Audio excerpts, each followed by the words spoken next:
sommaire de cette édition, au Lualaba, les chefs coutumiers ont déposé un mémorandum à la gouverneure Fifi Masuka pour annulation de la vente d'une étendue de 50 000 hectares dans le groupement de Mousso-Katanda. Ils accusent le ministre des Affaires foncières d'être au cœur de l'affaire qui met en péril les intérêts de la population locale.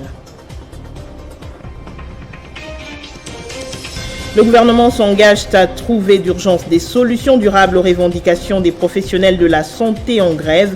Un atelier dénommé Bibois 2 s'est ouvert ce vendredi par le ministre de tutelle pour des discussions.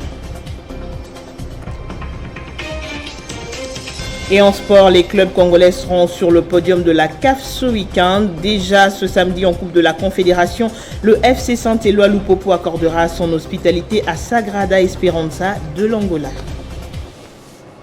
Le journal sur Télé 50, bienvenue à tous. L'enseignement supérieur et universitaire fait face depuis le 20 juillet de l'année en cours à une grève sèche des professeurs qui brandissent quelques revendications. Cherchant une solution face à cette situation, l'association des professeurs de l'université de Kinshasa, Apoukin, est allée rencontrer le président du Sénat, Modeste Bati, qui a reçu la délégation de l'Apoukin en toute convivialité dans son cabinet de travail. Le syndicat des professeurs de l'université de Kinshasa a, au cours de cet échange, remis au speaker du Sénat, Modeste Bahati Lukwebo, un mémorandum reprenant ses revendications. L'objectif visé est d'obtenir du président du Sénat un plaidoyer auprès du chef de l'État et de l'exécutif national une réponse satisfaisante à leurs revendications.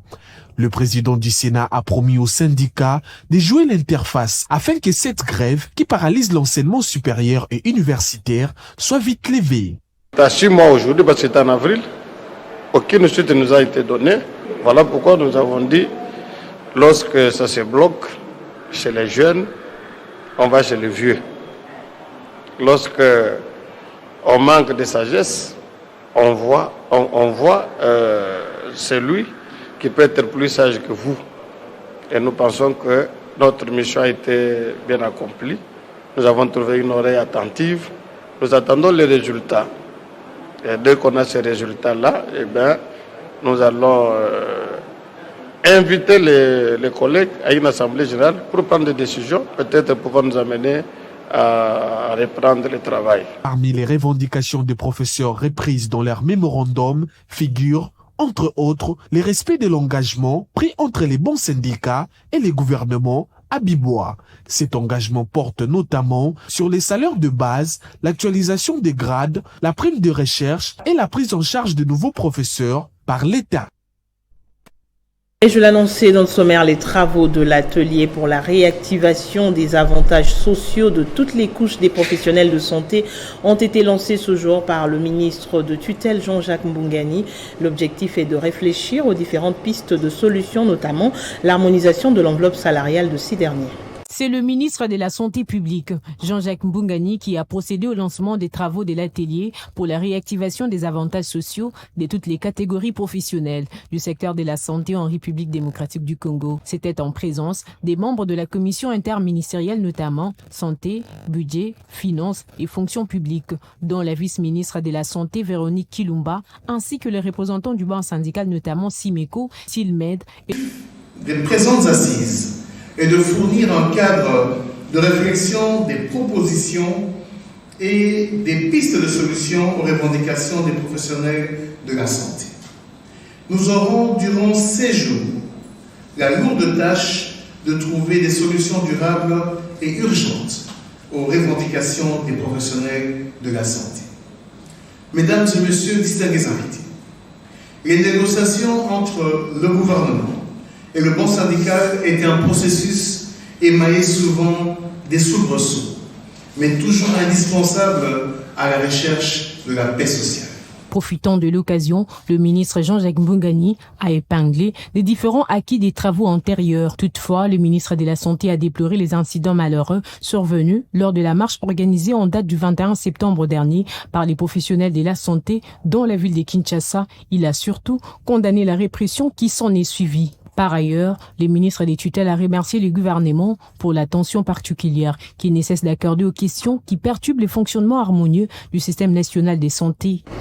Élevé au rang de chef d'état-major général, le lieutenant général Chiwewe Songesa Christian a remis l'étendard au chef de l'État, Félix-Antoine Tshisekedi, dans une cérémonie marquant la remise et reprise avec le général-major Kabi Kiriza, successeur à la tête de la garde républicaine. Les militaires de la garde républicaine et leurs dépendants étaient mobilisés ce vendredi 7 octobre.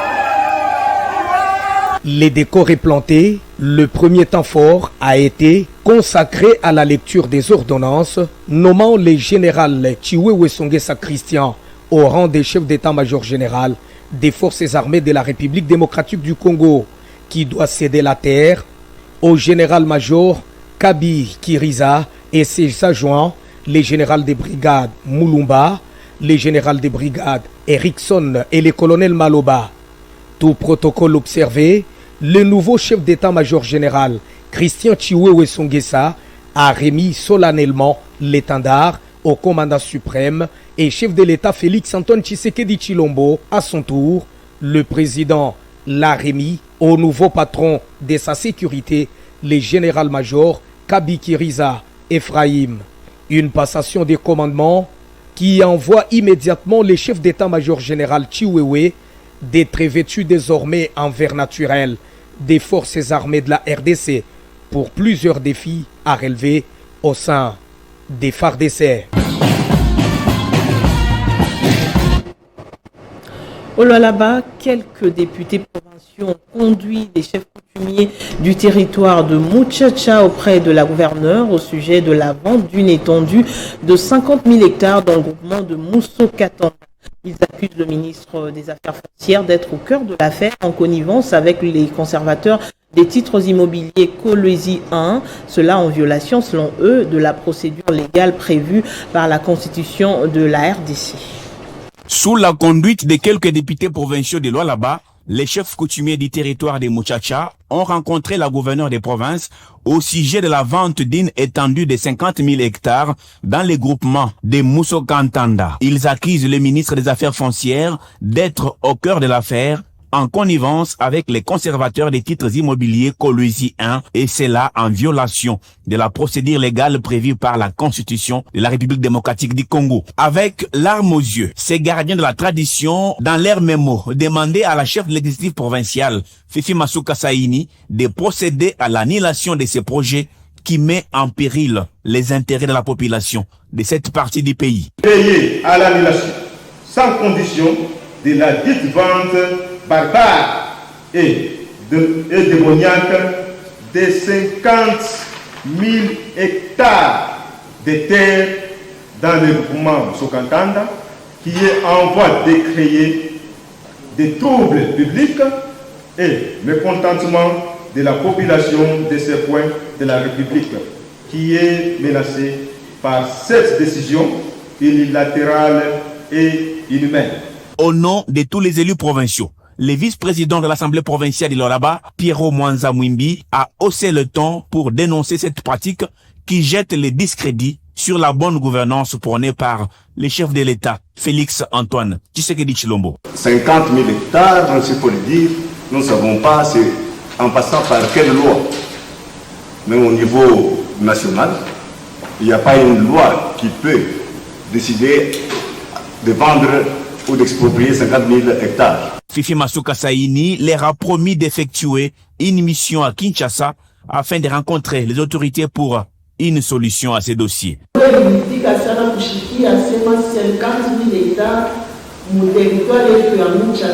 Les députés provinciaux et chefs coutumiers ont également exigé la suspension immédiate des conservateurs des titres immobiliers Kolwezi 1 et de déférer tous ceux qui sont impliqués dans ces dossiers en justice. Au Sud Kivu, le chargé de mission du président de la République, Pacifica Acha, a ouvert un atelier de planification devant permettre le lancement des activités de l'Institut africain pour le leadership agricole à Ali, ainsi que celles prévues dans l'agenda de transformation agricole ATA RDC dans le cadre du projet de développement de 145 territoires. C'est une véritable armée pour la mise en œuvre de la révolution verte, une vision du chef de l'État, Félix Tshisekedi à travers l'agenda de transformation agricole ATA qui sera déployé dans les 145 territoires de la RDC. Le premier groupe en cours de recrutement suivra une formation de base qui sera donnée par les experts de IITA et AALI. Notons qu'en dehors de cette formation de base, il est prévu des modules en formation continue. Ce premier groupe de moniteurs agricoles, une fois outillés, sera déployé pour l'identification et la formation de leurs pairs dans les différents territoires de la République. Les moniteurs agricoles que nous sommes en train de recruter aujourd'hui vont être formés aux différentes techniques, aux différentes théories, à la pratique, mais ce n'est qu'un premier groupe qui par la suite réalisera la formation de leurs pairs. Le deuxième jour de la formation a débuté à l'Institut Weza de Nyangezi, en territoire de Walungu, une des écoles pionnières dans cette démarche, étant donné que ces jeunes qui sont encore à l'école secondaire permettront au gouvernement congolais d'avoir davantage de candidats dans la filière agricole et élevage, car ayant été touché très tôt. Le chargé de mission du chef de l'État, Pacifique Kaasha, a dégusté différents produits alimentaires, fruits du travail des élèves de l'Institut Weza de Nyangezi. L'IITA, partenaire technique de la RDC dans la mise en œuvre de l'agenda de transformation agricole, a initié à Nyangezi le projet STEP. Il s'agit d'engager les jeunes aux activités agricoles déjà au cours de leur cursus secondaire. C'est un tournant décisif, toujours dans la matérialisation du programme de développement local des 145 territoires. Une trentaine des PME ont signé jeudi le contrat des marchés avec la cellule financière des États fragiles, CFF, en sigle, pour la construction des ouvrages dans les 7 provinces confiées à cette agence d'exécution. Au cours de cette cérémonie, la CFF a donc déclaré ce qui suit, que après la sélection des entreprises qui ont soumissionné aux appels d'offres, les synthèses du processus sera faite.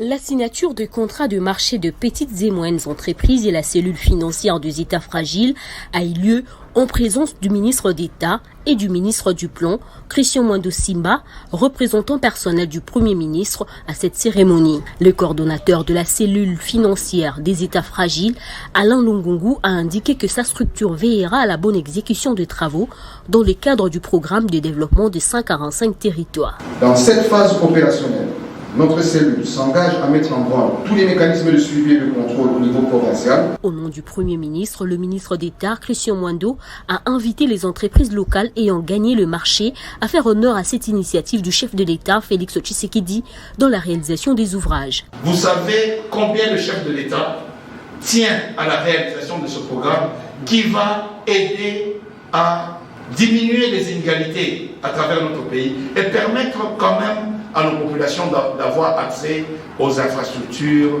sociales de base. 360 écoles, 232 centres de santé, 43 bâtiments administratifs seront construits dans 43 territoires situés dans 7 provinces de la RDC, confiés à la CFEF, dont le Congo central, le Kwilu, le Maïndombe, l'Équateur, ainsi que le Nord et le Sud-Ubangi.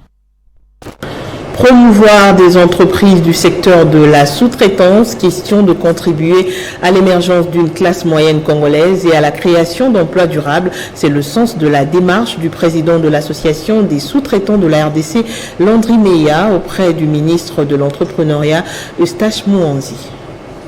En vue de répondre à la nécessité de promouvoir la classe moyenne congolaise à travers la création de petites et moyennes entreprises, voie par excellence pour la réduction de la pauvreté et les inégalités récurrentes constatées dans le domaine des activités minières, la loi sur la sous-traitance a un caractère obligatoire et opposable à tous, quand bien même on observe une certaine résistance de la part de multinationales qui continuent d'imposer leurs propres lois et de marginaliser les entreprises locales du secteur minier. C'est dans le souci de soutenir l'application effective de la loi sur la sous-traitance et de renforcer la présence des nationaux dans ces secteurs stratégiques de mines que le président de l'association de sous-traitants de la RDC, Landry Meya, accompagné du DGA de l'ARASP, Alain Bouzy, a été reçu en audience par les ministres d'État, ministre de l'entrepreneuriat, petites et moyennes entreprises, Eustache Mouanzi Moubembe. On discute avec notre ministre et surtout lui parler également de nos challenges, de nos défis qu'on rencontre. Également, je voulais partager avec lui d'une société que je viens de créer, toujours dans le but de soutenir les entrepreneurs où j'ai mis mes fonds propres. Très attentif aux doléances lui présentées par le représentant de sous-traitants congolais, le patron de l'entrepreneuriat a insisté sur la mise à sa disposition d'une documentation détaillée sur les entreprises qui seraient coupables des abus qui violent la loi. Par ailleurs, le ministre d'État, Eustache Mouandi, a promis de s'impliquer personnellement dans la mise en application inconditionnelle de la loi sur la sous-traitance sur toute l'étendue de la République, rassurant son interlocuteur qu'il veillera personnellement sur cette problématique afin que le droit des sous-traitants congolais soit respecté par tous. Situation sécuritaire dans l'est de la RDC, des voix s'élèvent pour solliciter une nouvelle approche, celle d'unir les forces pour mettre hors d'état de nuire toutes les forces négatives et s'opposer à la balkanisation du pays. Une approche soulevée par la dynamique pour le développement de la nation DDN. La question sécuritaire en RDC devient à ce jour une question cruciale qui mérite que les Congolais unissent les forces pour une approche collégiale. C'est en tout cas la pensée de la dynamique pour le développement national. Nous encourageons le chef de l'État à privilégier les approches nationales. Le chef de l'État, en tant que garant de la nation, devrait créer une dynamique nationale pour résorber cette question aujourd'hui qui touche même à la survie de l'État que nous avons comme bien commun. Pour Aïda Mbito, la sécurité doit être priorisée avant même la question électorale. La complexité de la situation sécuritaire au Nord Kivu n'est pas la même qu'en Ituri. Donc, il faille que ces questions soient prises en compte par toutes les sensibilités politiques et sociales que regorge le pays. Voilà pourquoi, aujourd'hui, nous pensons que la situation sécuritaire est même plus prioritaire que la question liée aux élections, parce qu'aujourd'hui, si nous n'avons pas d'État, nous ne saurons pas organiser les élections. Si le chef de l'État doit rencontrer les tendances, comment cela va-t-il se passer?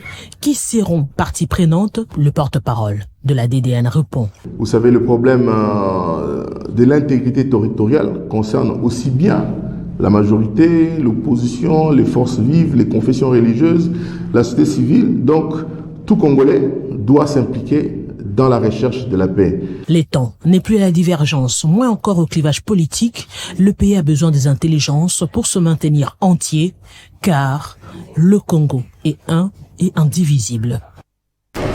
Les militants de l'Alliance des forces démocratiques du Congo FDC au Katanga ont réservé un accueil chaleureux à la coordinatrice de la Ligue des femmes et ministre de l'Emploi et Prévoyance sociale, Claudine Ndoussi, en mission dans son secteur dans le Grand Katanga. Cette mobilisation au siège de l'AFDC, Fédération du Haut-Katanga, fait suite au mot d'ordre lancé par la présidente fédérale Tekla Ponzi, celui de réserver un accueil chaleureux au ministre national de l'Emploi, Travail et Prévoyance sociale et coordonnatrice de la Ligue des femmes AFDC, Claudine Ndoussi Nkembe. Jeudi 6 octobre 2022, aéroport international de la Loanou. Au bas de la passerelle, la ministre Ndoussi a été saluée par le vice-président fédéral Sébastien Kazembe, le président urbain Pamphile Kabouya et les membres de la Ligue des femmes AFDC au Katanga. Bon, je suis en mission de service, c'est pour une itinérance de 4 jours ici et 4 jours dans le Lualaba. Je vais inspecter un peu les conditions de travail, d'abord de mon ministère, ensuite dans le secteur privé. Je suis accompagné d'une délégation des inspecteurs qui vont faire le travail avec moi. Et donc, c'est sur base de certaines plaintes des travailleurs, mais aussi certains dossiers administratifs à régler. En dehors des installations aéroportuaires, la ministre de l'Emploi a été ovationnée par les nombreux militants de l'AFDC venus l'accueillir.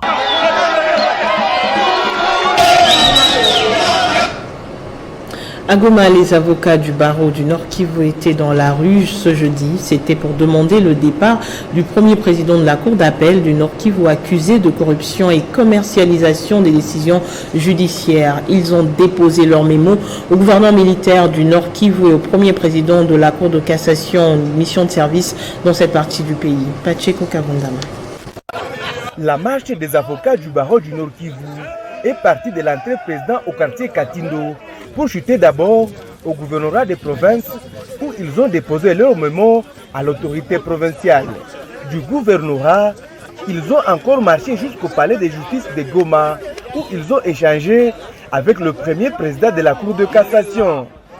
Ces avocats ne demandent qu'une seule chose, le départ du premier président de la Cour d'appel du Nord Kivu, Nicolas Twendibadi, accusé de plusieurs mots comme le précise ici Maître Jean-Claude Kafarira, leur porte-parole. Nous, avocats du Nord Kivu, nous réclamons le départ du premier président de la Cour d'appel du Nord Kivu, d'autant plus qu'il ne rencontre pas notre assentiment par rapport à la distribution de la justice en province.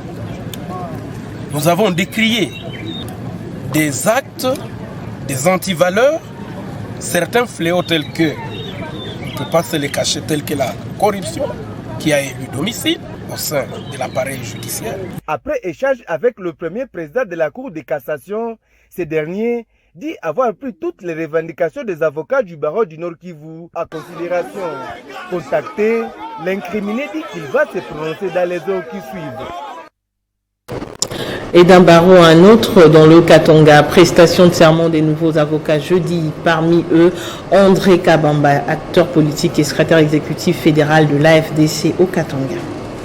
Après avoir sollicité les barreaux du Haut-Katanga par la voie des requêtes, leur inscription sur la liste des stages actés, ces impétrants ont réuni toutes les conditions du point de vue de la forme et sur le plan du fond. Ces derniers ont satisfait au test d'évaluation des connaissances théoriques en droit auxquels ils ont été soumis. Les nouveaux avocats ont prêté serment ce mardi 4 octobre 2022. Parmi eux, André Kabamba, licencié en droit de l'université de Lubumbashi. Et c'était au cours de l'audience solennelle en présence de Madame Ntumba Kaji, bâtonnier du barreau du Haut-Katanga. La main droite, allez-y. Jure de respecter la Constitution, d'obéir à la loi, d'exercer la défense et les conseils avec dignité, conscience, indépendance et humanité, de ne rien dire ou publier de contraire aux lois, aux décisions judiciaires, aux bonnes mœurs, à la sécurité de l'État et à la paix publique, de ne jamais m'écarter du respect dû aux tribunaux, magistrats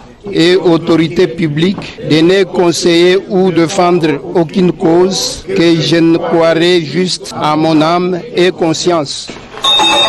L'audience est suspendue. Désormais, André Kabamba est avocat. Près la cour d'appel de Lubumbashi, il est donc prêt à servir les Congolais avec compétence dont il fait déjà preuve en tant qu'acteur politique, secrétaire exécutif fédéral de l'AFDC au Katanga. On reste dans le Katanga où les maisons de la presse écrite ont décerné un diplôme d'excellence au président de la Fondation katangaise, Raphaël Mututa, pour ses loyaux services rendus à la population au nom de sa fondation. Le président de la Fondation katangaise, Raphaël Mututa, a été honoré par les regroupements des éditeurs du Grand Katanga qui lui a décerné ce jeudi 6 octobre un diplôme d'excellence pour ses loyaux services rendus au nom de la fondation qu'il dirige. Jean-Pierre Kabange, secrétaire général du regroupement des éditeurs du Grand Katanga, explique ici les vraies motivations de ces gestes. Grâce à votre pugnacité, elle est sortie de sa torpeur pour devenir une interlocutrice incontournable. Nous vous décernons donc ce diplôme. Très touché par cet acte qui l'honore, Raphaël Mututa, président de la fondation katangaise, a promis de faire encore mieux au sein de cette structure. Cela me réconforte davantage de savoir que la presse katangaise m'accompagne dans la lutte pour la sauvegarde de l'identité katangaise. Cette cérémonie a permis aux différentes maisons de la presse écrite du Haut-Katanga de communier ensemble. Et dans le Haut-Lomami, ouverture de la session consacrée à l'examen du projet du budget de la province, une cérémonie conduite par le président de l'Assemblée provinciale Vénance Mutombo avec participation active des membres du gouvernement Mouchimbi et plusieurs autres personnalités tant civiles que militaires. C'est une session consacrée à l'examen du projet de budget de la province du Haut-Lomami qui s'ouvre. Présidée par le président de l'Assemblée provinciale du Haut-Lomami, Mutombo Iwashimba Venance, dans ce mot, il a reconnu la détermination de la gouverneure Isabelle Kalenga Mouchimbi dans la matérialisation de la vision du chef de l'État pour les biens et de la population du Haut-Lomami. Le bureau a félicité Madame le gouverneur pour sa mission effectuée à Kinshasa et a salué l'organisation des prestations des marchés publics, l'orientation sur la gestion du pont Bungwe ainsi que la consolidation de la cohésion et les relations interinstitutionnelles. Venance Mutombongo Iwashimba a exhorté les députés provinciaux à s'afficher comme des véritables serviteurs du peuple, assidus tout au long de cette session, dans l'objectif de découvrir les besoins de la population du Olomami et y apporter des solutions durables. Et ici à Kinshasa, reporté pour des raisons stratégiques, la marche de soutien à Jean-Pierre Liaou de l'avenir de la nation congolaise ANC est confirmée pour ce lundi 10 octobre. La structure d'accompagnement électoral veut mettre en lumière les actions du ministre de la fonction publique, victime selon l'association des personnes mal intentionnées. Tout commence par un moment de moralisation et de sensibilisation pour affûter les énergies. La coordination a présenté la situation générale et le canevas à la base, venu en grand nombre à son siège avant d'annoncer la tenue de la marche de soutien au ministre Liaou pour le lundi prochain. Comme la fois passée, c'était reporté, mais nous venons de confirmer pour le lundi. Nous allons marcher pour soutenir les VPM, Jean-Pierre Liaou, pour tout ce qu'il est en train de faire pour les fonctionnaires congolais. Comme nous sommes derrière les chefs de l'État. Nous soutenons tout le monde qui travaille très bien au sein du gouvernement. Comme M. Liaou est en train de défendre l'honneur du chef de l'État. C'est pour cela, nous, de l'ANC, nous sommes derrière M. Liaou pour lui dire de bien faire son travail pour l'intérêt de la nation congolaise. La structure d'accompagnement électoral a des motifs à faire valoir lors de cette marche. Pour elle, le ministre de la fonction publique se distingue par des actions qui améliorent au quotidien la vie du fonctionnaire congolais. Faisant d'une pierre deux coups, en soutenant également les actions du chef de l'État, l'avenir de la nation congolaise continue de s'étendre en RDC en vue de 2023. Début de la 3e édition du sommet sur le capital humain dénommé Kelobantu jeudi à Kinshasa. Cet événement qui va durer 3 jours rassemble les acteurs majeurs autour des questions clés pour l'avenir de la RDC, notamment le capital humain, l'emploi et le renforcement des capacités.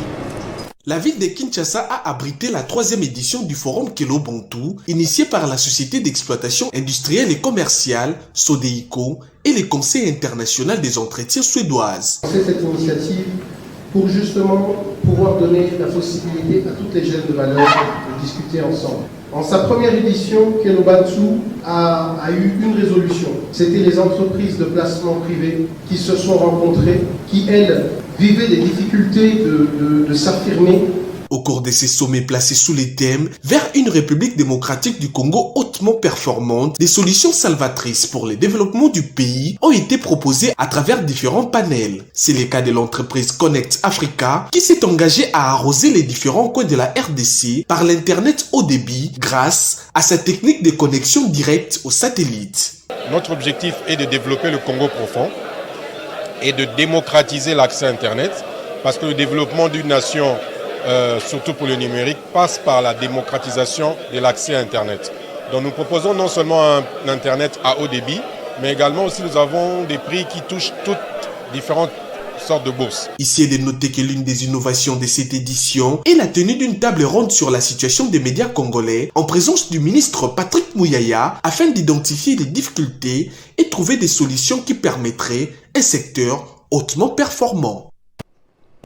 Le député provincial et rapporteur de l'Assemblée provinciale de Kinshasa Junior, Nemba Limba, a effectué une descente dans la famille du jeune Omar Eyouka, tué par un policier lors des manifestations sportives pour partager la douleur avec la famille éplorée et aussi s'enquérir du dossier déjà en justice.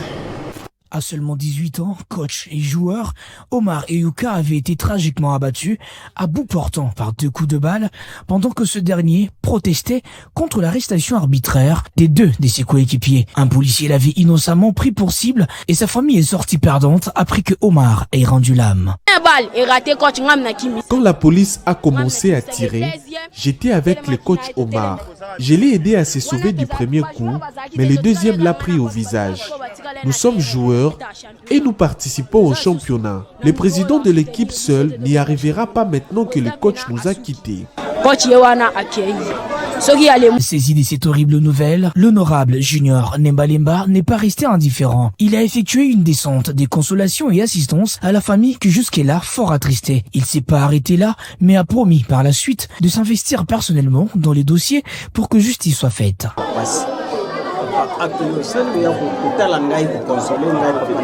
Merci à l'honorable. La Bible nous demande de pleurer avec ceux qui pleurent. Il est venu nous consoler. Junior Nembalemba s'est séparé de la famille en appelant les autorités compétentes, notamment le général Silvano Kasongo, à diligenter davantage les enquêtes. Présentement, les policiers auteurs de cet acte ignoble et aux arrêts et jugés en procès Fontaine à Kimbantseke. En sport, un jour après leur arrivée à Kalemi, Ben Saber Djabria et Youssouf Mulumbu, respectivement coach et manager du FC Tanganyika, a été présenté officiellement à la presse par le président du club, Christian Kitungwa, qui est revenu pour l'occasion sur les objectifs du FC Tanganyika. Un rapport de taille au sein du FC Tanganyika en prévision de la saison sportive 2022-2023. Christian Kitungwa Muteba, président du club, a au cours d'une conférence de presse procédé à la présentation des personnes venues renforcer l'équipe de Kalemi. Mais il nous fallait quelqu'un de très expérimenté. C'est comme ça qu'aujourd'hui, nous avons avec nous le manager de notre club, M. Youssouf Mulumbu, va non seulement présenter le club au niveau local, mais aussi au niveau national. À la tête du FC Tanganyika depuis peu, Christian Kitungwa veut faire de son équipe l'une des meilleures de la province. Pour sa part, le franco-tunisien Ben Chabria Saber, nouvel entraîneur du FC Tanganyika, compte composer avec le staff en place et poursuivre les travaux ensemble. Et ça va être difficile, c'est vrai, ça va être difficile parce que c'est pas facile, mais je suis là pour ça, pour travailler, pour donner mes idées, donner ma petite expérience. Après avoir évolué sous les couleurs du FC Saint-Éloi Lupopo, Youssouf Mulumbu, ancien léopard de la RDC, va aussi apporter sa touche au FC Tanganyika comme manager du club. Parce qu'en gagnant, on va donner l'envie au président de pouvoir peut-être investir plus, on va donner l'envie à nos partenaires et à nos associés de pouvoir nous accompagner et surtout, on va redémarrer ce football ici à Kalemi et au FC Tanganyika. Même le plus long voyage commence toujours par le premier pas, dit-on. Ainsi, le FC Tanganyika entame son périple. Toujours en football, les clubs congolais seront sur le podium de la CAF ce week-end. Déjà ce samedi, en Coupe de la Confédération, le FC Saint-Éloi Lupopo accordera son hospitalité à Sagrada Esperança d'Angola. Le même samedi, le Daring Club Motema Pembe sera reçu par Saint-Michel de Seychelles. Ce match va se jouer à l'île Maurice sous le coup de 13h. En Ligue de Champions, Mazembe ira à l'assaut de Vipers de l'Ouganda dimanche. Les Corbeaux ont posé leurs valises à Kampala depuis ce vendredi. L'autre ambassadeur congolais qui va se produire prochainement, c'est V-Club, dans le match contre Kadiogo, a été renvoyé au 16 octobre. On en vient au rappel des principaux titres. Au Lualaba, les chefs coutumiers ont déposé un mémorandum à la gouverneure Fifi Masuka pour l'annulation de la vente d'une étendue de 50 000 hectares dans le groupement de Mousso-Katanda. Ils accusent le ministre des Affaires foncières d'être au cœur de l'affaire qui met en péril les intérêts de la population locale. Le gouvernement s'engage à trouver d'urgence des solutions durables aux revendications des professionnels de la santé en grève. Un atelier dénommé Bibois 2 s'est ouvert ce vendredi par le ministre de tutelle pour des discussions. Et en sport, les clubs congolais seront sur le podium de la CAF ce week-end. Déjà ce samedi, en Coupe de la Confédération, le FC Saint-Éloi Lupopo accordera son hospitalité à Sagrada Esperança d'Angola. Merci à tous de votre attention. L'actualité continue sur Télé 50. Excellent week-end.